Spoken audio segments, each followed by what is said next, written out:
So the Essendon injury list is out and there are 13 players on it, 14 if you include the suspended Sam Durham. 5 of those injuries are soft tissue injuries. We're going to go through it all and what it means for the lineup in the next few weeks right now in this video.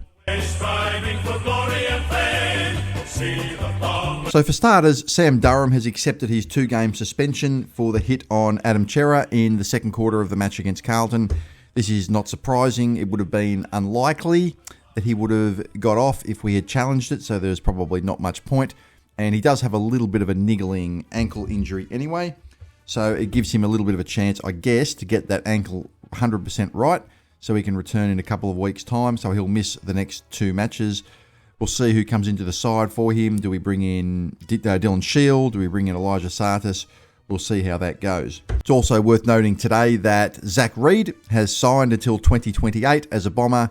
This is obviously good news. He was out of contract. It was not a surprise that he was going to re-sign. We've obviously shown great loyalty to him during the fact that he's been injured for basically the entirety of his career. So, the least he could do was repay that by signing on. His form's been good this year. We'll get into him in a minute as we go through the injured players, but Reid has signed on with Essendon until 2028. So we'll start with the soft tissue injuries. Mason Redman first. Mason Redman was a late withdrawal against Carlton with a calf injury. Hopefully it was only going to be 1 week or just the Carlton match missed, but it turns out he's going to miss another 2 matches on top of that. He was a late withdrawal against Carlton, couldn't shake off the calf soreness.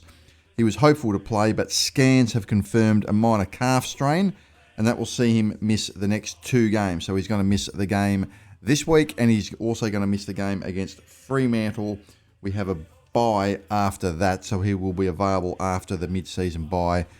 So that's unfortunate. It's one of those injuries that just came out of nowhere. It just wasn't during a game. I don't know if it was even at training. All of a sudden, he just came out with a calf injury. So that's unfortunate for Mason. Another blow to the back line for the next couple of weeks. So what that means in terms of selection, I mentioned in my Geelong video, the Essendon Geelong preview game, I think there's a chance we debut Blackiston, which would be a bit of an out there selection, perhaps a little controversial one, but he's 26 years old, he's 200 centimetres, he's a mature player, and he played in the back line in the reserves and had 11 intercept possessions. So when you're short on numbers, you sometimes have to take risks. It'll be interesting to see if that actually transpires. Jordan Ridley is 3 weeks away with a hamstring. At least it's not 4 to 6. I'm sick of seeing those 4 to 6s there, but he will be back in 3 weeks. So hopefully that will be around after the bye as well. Saad El Houli, another hamstring injury. He will be back in 4 weeks. He suffered that in the VFL a couple of weeks ago. So these are the soft tissue injuries I'm just going through first. Langford, who just can't get going this year. Kyle Langford strained his quad, of course, in the Dreamtime clash going for a kick. And it always seems worse when they're going for a kick. They seem to injure themselves worse because of the force that's provided.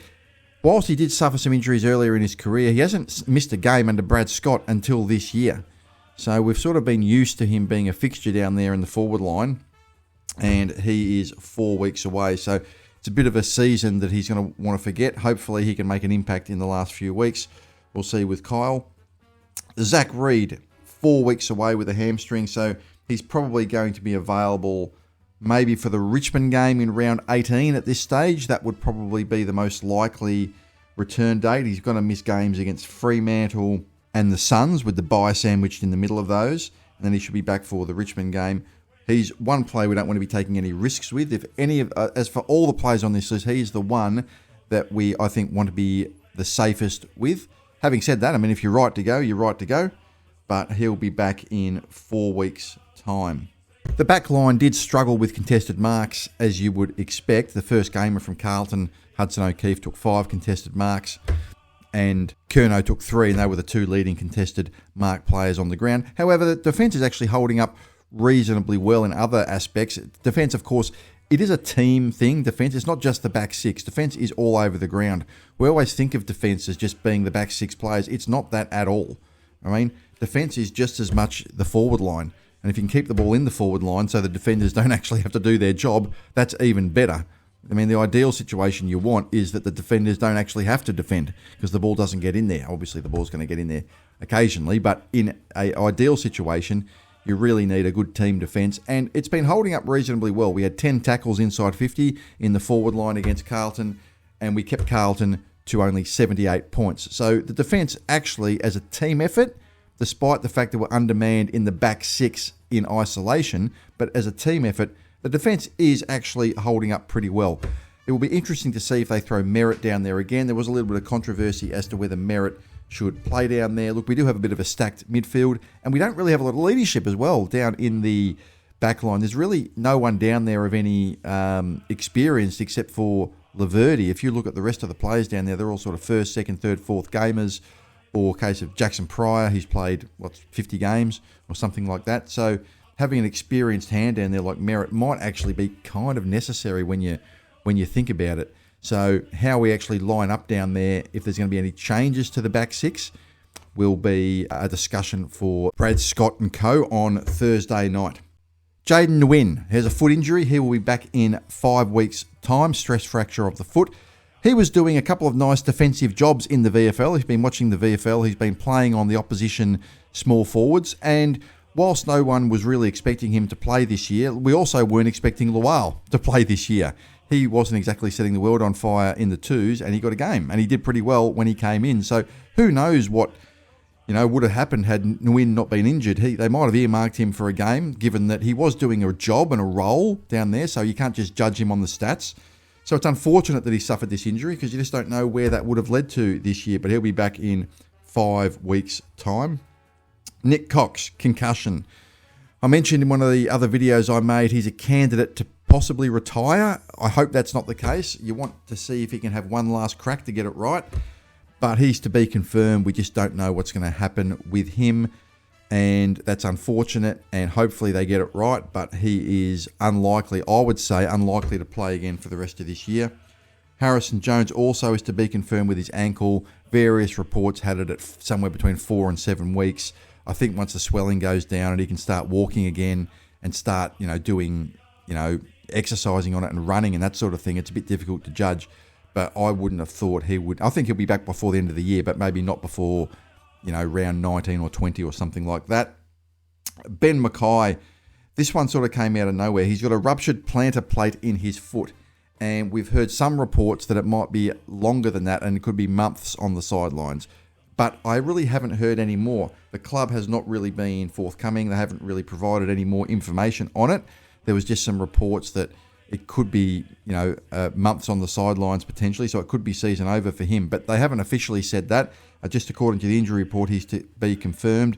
Ruptured plantar plates can be difficult, I imagine. That doesn't sound like a good injury, anything to do with the foot, considering you got to walk on it. So there's a chance he might not return for the rest of the year. To be confirmed, we just don't know. The other 4 injuries we have are all the season-ending injuries to Draper, Lewis Hayes, Nick Bryan and Tom Edwards, with the 3 ACLs and the Achilles. So there we have it. We have 13 players on the injury list, 14 unavailable if you include Sam Durham. It's going to be a big test for us over the next couple of weeks. The only silver lining, and this isn't really a silver lining, it's just being a realist, and sometimes you just got to look at it as being a realist. We've had probably a tough run in the next, over these games. We've got Geelong this week, Fremantle in Fremantle. You sort of look at those games and you think, well, would we win those even if we're at full strength? And maybe, maybe there's a possibility that we'd be, a full strength Essendon is a competitive side, but they are good teams that we would be underdogs perhaps against anyway. So at least if you're looking in terms of wins, we're going to start to get our players back for games that we're going to have a chance at winning. Gold Coast, good team, yes, but down here in Melbourne, that's a chance. Always a chance against the Gold Coast in Melbourne. Richmond after that, games like that, etc., etc. So that's a silver lining, I guess, if you were to look at it in a glass half full way. Maybe a bit of a silly way to look at it, but at the end of the day, we're going to struggle to win the next couple of games.